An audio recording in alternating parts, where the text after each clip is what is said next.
This is an ABC podcast. On this episode of Simply the Jest, you better slap on your thermal undies because things are going to get a little frosty as we hear your best cold stories. We'll hear about an improvised toboggan, some intimate army training, and a whole lot more. Completely exploded. What? Like the serial killer? Yeah, the serial killer, yeah. No! Did you say you died? Are you back from the dead? What? Are you a ghost? I am back from the dead. At what point did you realise you were swimming in the pool of one of the most famous musicians of all time? Like too late. Like, Is this a Ratatouille situation? Oh, here we go. Hello. Hello. Simply the Jest, Australia's best stories. Hello there. Welcome to Simply the Jest. My name's Lewis Hobber. My name's Michael Hing. And my name's Jess Perkins. Oh, it's Perko. It's Jess Perkins. G'day, Perko. How's it going? Gets me every time. I'm here every week. Are you? Yes. It's so surprising to It's see you. named after me. Is that what Oh. it's named after? Is that right? God. It's been going for so long, I guess I'd forgotten how this crazy thing all started.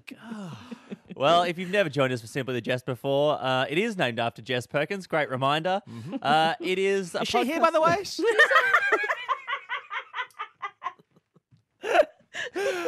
It is a podcast where we ask you, the people of the world, to send in your very best story on a topic, a new topic each week.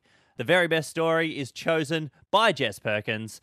It is Simply the Jest. The winner gets a big red sticker that says I was the best on Simply the Jest. There's only like 10 of them in the world. It's one of the rarest prizes available. More people have won $1 million on Who Wants to Be a Millionaire than has won the big red sticker from Simply the Jest. Yeah, I know what I'd rather, frankly, and it's $1 million. Think of all the stickers you could buy. And today, our topic, the stories we're after, are stories all about the cold. You know, whether you've been cold, whether someone's been cold to you, whether you're a man of ice, for example. Sure, if Iceman is called in, Mr. Freeze. Perko, you seem like someone who doesn't retain heat.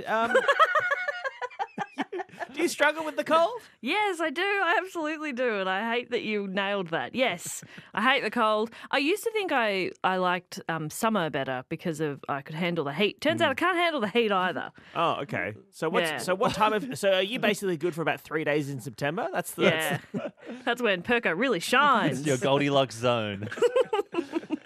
I'm trying to think of the coldest I've ever been. I remember one radio prank situation where I was really subjected to some horrible cold. When I used to do the show with Veronica Milsom, we did a thing where we wanted to try to get the keys to a city. And so we picked the city with the funniest name, which is a town called Kahuna.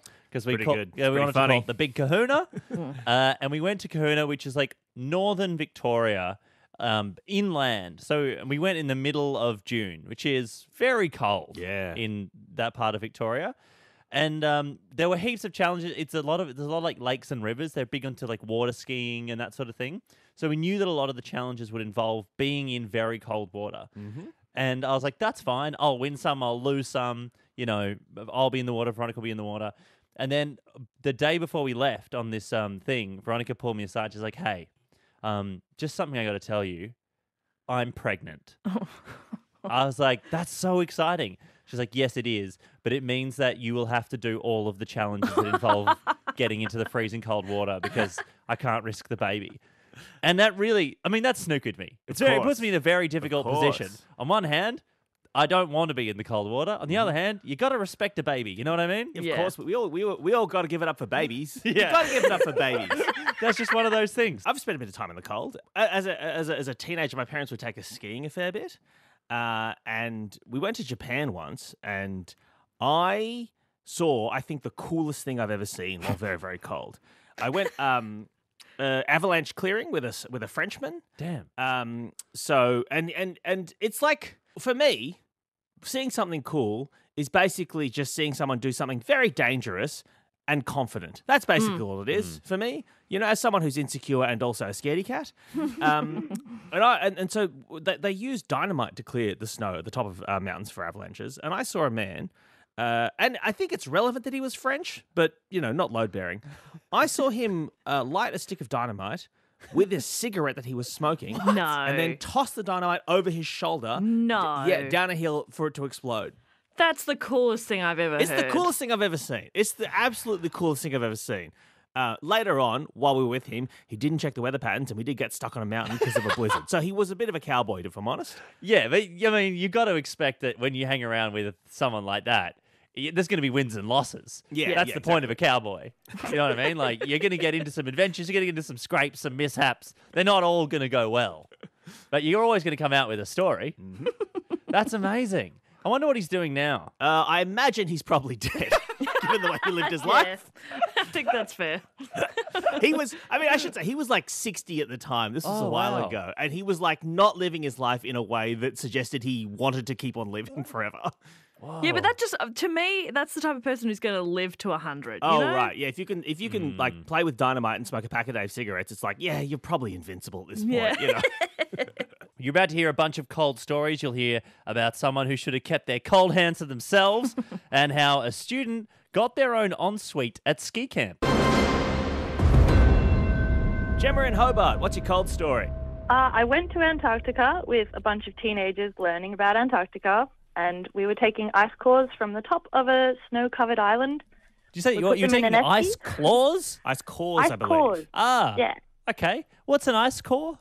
It's when you drill down into an area of ice that's been compacted over time to get climate information. Sure. So it's a big tube of ice you're taking out of the Well, ground. I guess if you live in Tasmania, Antarctica's it's the closest island. Yeah, you just pop over. Yes. Spirit of Not far Tasmania away. takes you down. So you were in Antarctica and you were taking ice cores. What happened? We put them into an esky, and some of the teenage boys decided the esky made a good toboggan to ride down the snow-covered glacier, and so they started riding it, and it got too much speed, and they fell off, and the teacher chased the esky and couldn't catch it, and the photographers filmed it flying gracefully off the edge of a cliff. Everyone was okay, I imagine. There was no one else. Everyone was fine. No one fell off the cliff with the ice cores. We all found it hilarious, and we blogged about it that night, but the teachers erased all references to the esky incident from our transmission. Going all the way to Antarctica, even from Tasmania, going all the way to Antarctica and then losing the ice samples in an esky off a cliff because you were trying to use it as a toboggan. I mean, again, it feels disrespectful. Yeah, do you feel partially responsible for climate change, Emma? We went back and rescued it. They went and rescued it at 4 a.m. from the side of the cliff. Wow. It was like a full-scale, like, putting the ice pegs in and climbing the cliff to rescue the esky. Oh, my God. Wow. What happens with that esky? Do you, try to keep them cold all the way back to Tassie? Yes, yeah. I do, That's why they're seriously? in an esky. So you bring an esky of Antarctica to Hobart? Well, it was actually to Argentina is where the ship went. So, yeah. What? They didn't have all the supplies on the ship. So This can't possibly be an esky you can get at your local hardware store. This has got to be a special esky. I feel like at this point we're doing largely advertising for esky, but good Lord. Emily from Warragul, what's your cold story? So I actually got gastro on my year 11 ski camp. No. We had only 2 bathrooms for the entire 60-student cohort. So they blocked off one of the toilets just for me to use. I still had to share the other, and it's something that still gets brought up even now, and this was 6 years ago. Oh, no. So did they have a name for Emily's own bathroom? Do they call it the throne or anything? Or how did this play out? They stuck a sign up on the bathroom door with a skull and crossbones that said, "Do not enter." So sensitive, so caring. That No, Emily, no. Oh, no. I'm got to admit, I feared that story was going to go deep into Perkins territory, and I think we just managed to steer away. So, Well, for anybody who's not sure what gastro is, Emily, what are some of the main symptoms? Oh, like that feeling where you're like, I'm going to crap myself in front of everyone. Throwing up, also fun. But you didn't, did you? No, I managed to throw up in Yes. front of everyone, but not the other. Yes. Yeah, that's what we call the dignified gastro. Take that, Perko. Not quite.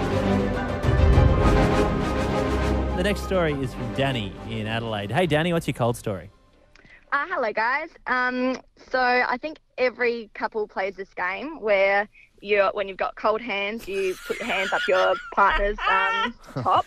Yeah. Or pants or whatever's closest, really. Can confirm. And I have bad circulation, so I win.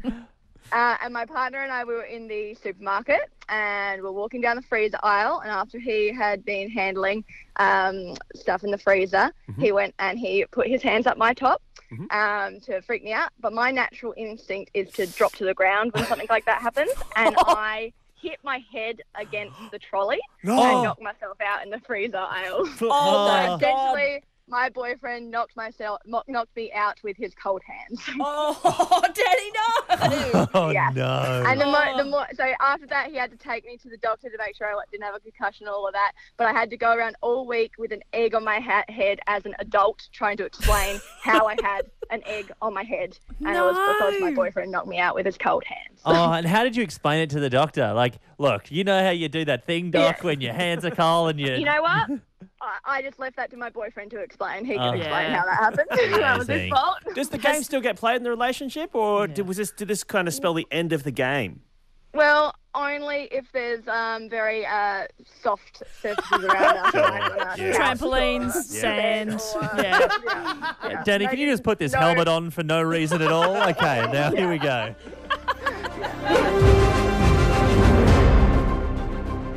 I've always thought you should wear a helmet like that, Perko. I really...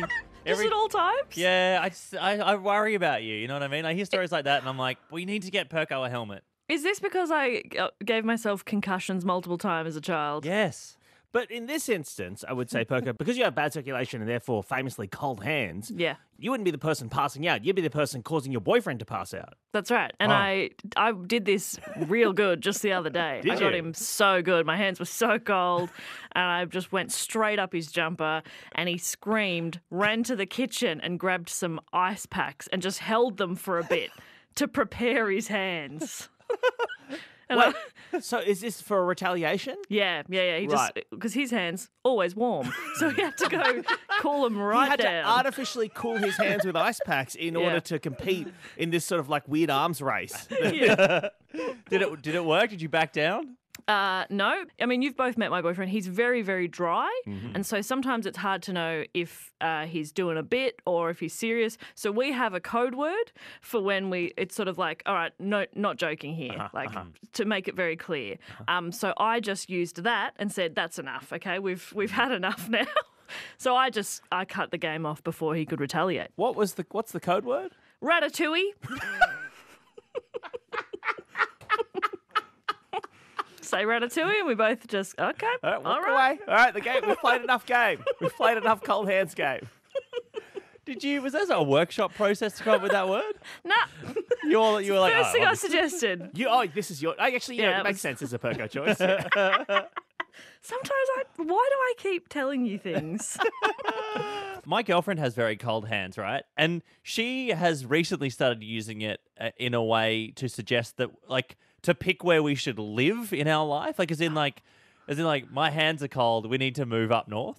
Yeah. You know what I mean? Oh, okay. Is that a reasonable decision-making process when it comes to like a place to live for the rest of your life? I'm sorry, do you have constantly cold hands? Then No. you don't get it. No, I know. That's why I'm asking, because I've got, I guess what you'd call normal hands. And so, I can live anywhere. I'm a classic warm hander myself. Famously warm hands. Hot hands, if anything. My hands are too hot. They're sweaty. Hot hands, hing.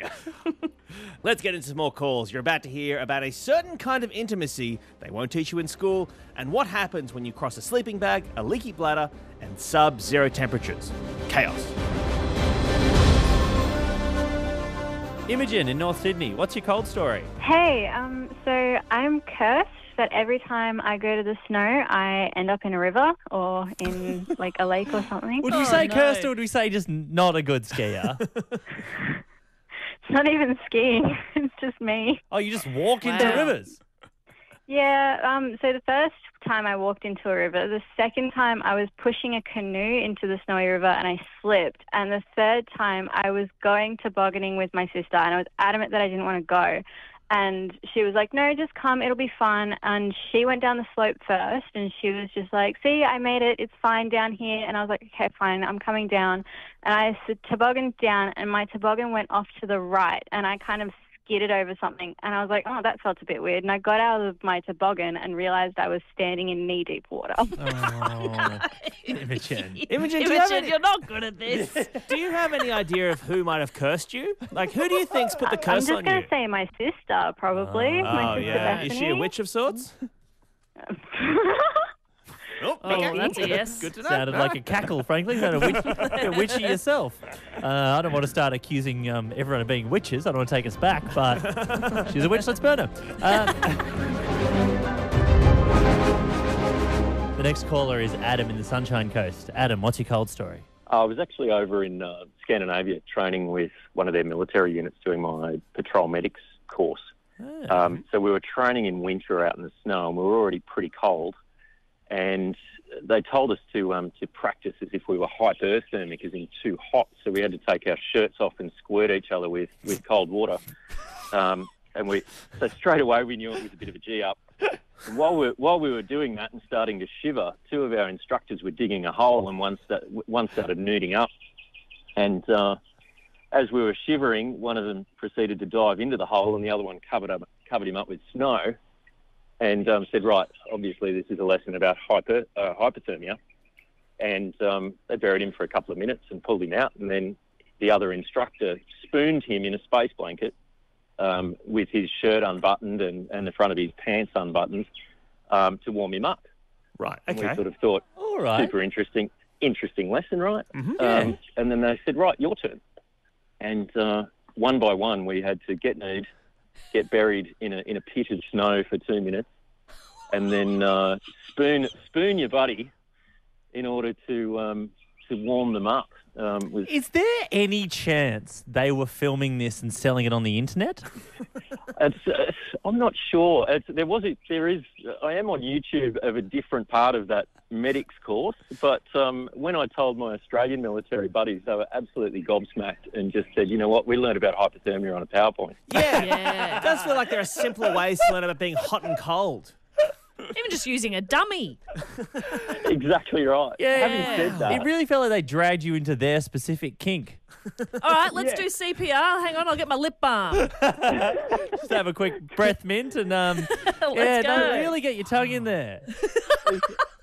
as far as experience, though, it did serve me well being, really experiencing cold. I ended up working in Svalbard up near the North Pole and then in Antarctica, so I can't say it was completely wasted. Some of the coldest places on Earth. Yeah. So when you are...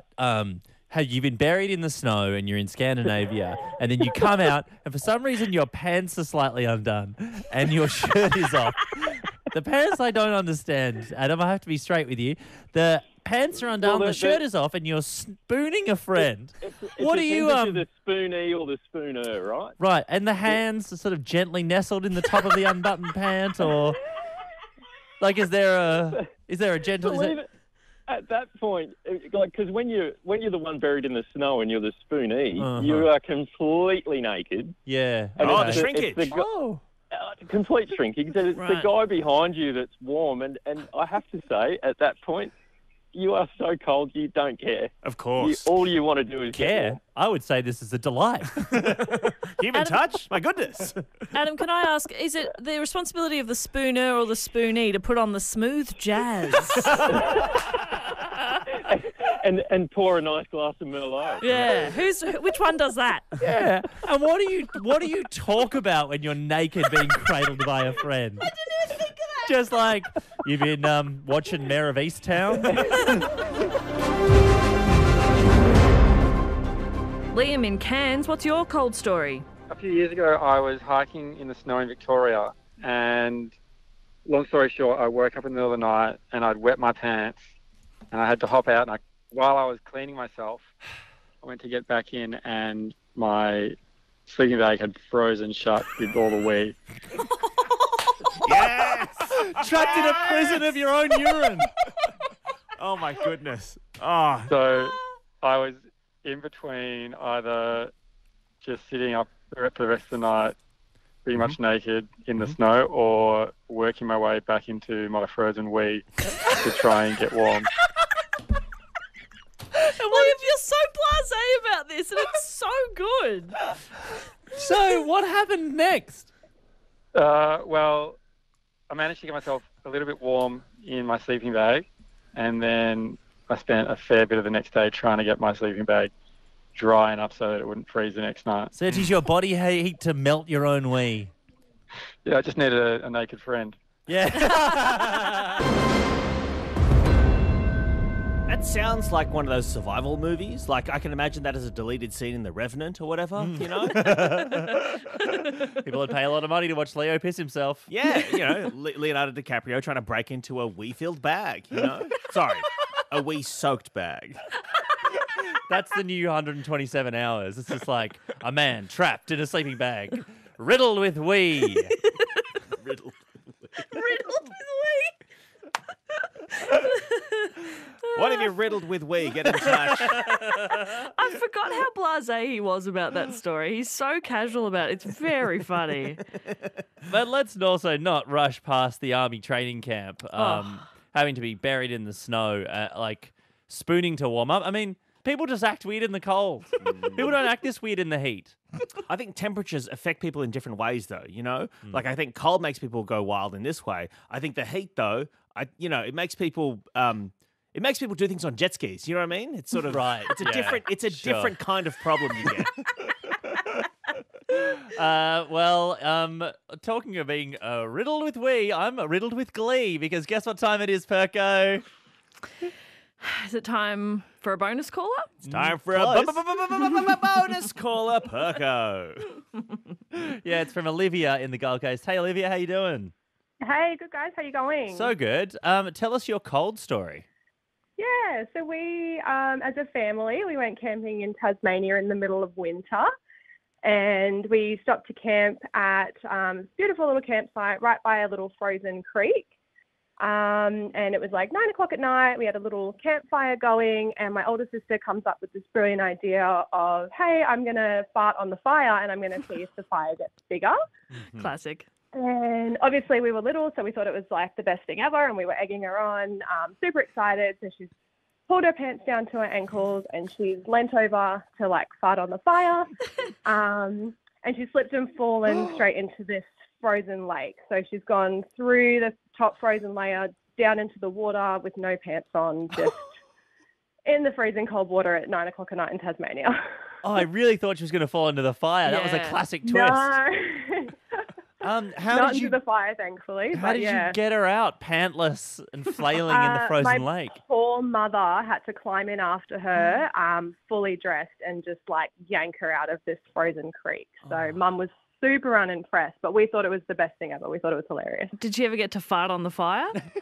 You know, As a we little never reward? found out if it even worked. We So never knew. the experiment remains incomplete.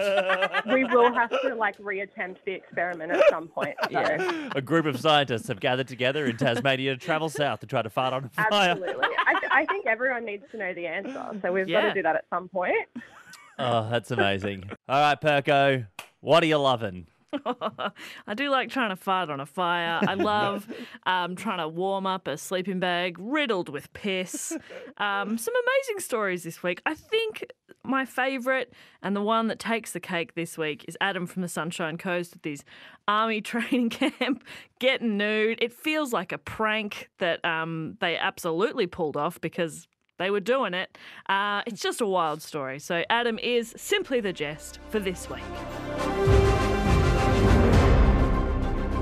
Yes, congratulations to Adam. You are simply the jest this week, and that means you win a big red sticker. Wow. It's big and it's red, which is, huge for you, obviously. Wrap yourself up in it next time you're alone in the snow. Use it as a blanket. It is that big. Do you think we've over-egged the size of the sticker now in people's minds, or when they win it, they might be slightly disappointed that it's not like a it's not like a bed sheet? Big. Perko, we haven't told you this, but we have been sent a series of emails that didn't come straight to us. They went to like Triple J, somewhere else, and were eventually passed down to us. And there is a man who has become completely obsessed with trying to find out the exact dimensions of the big red sticker. No way. Yeah, and so he finally got in touch. He was like, guys, I've been trying to find out how big the big red sticker is. I've been calling up this number, and I found this person who said they were going to help, and they tried for like 2 weeks to try to help, and then they eventually got back in touch.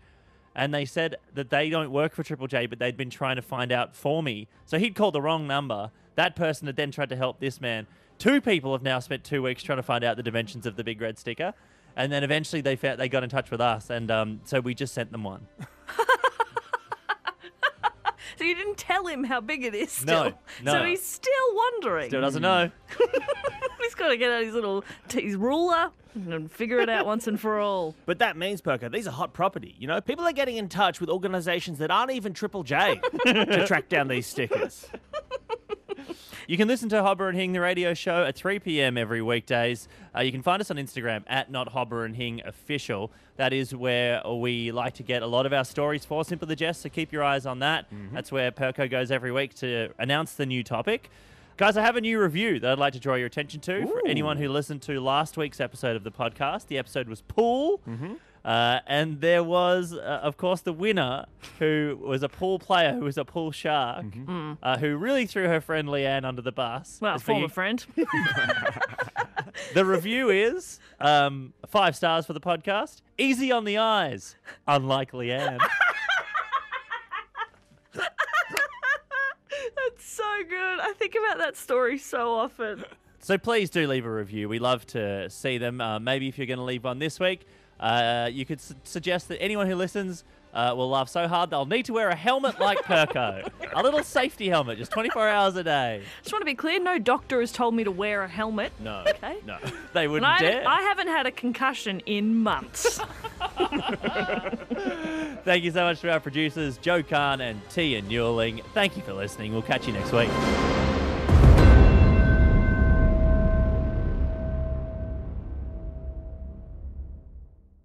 I was just clenching my butt the whole time I read that. Do you want to try one with a looser butt?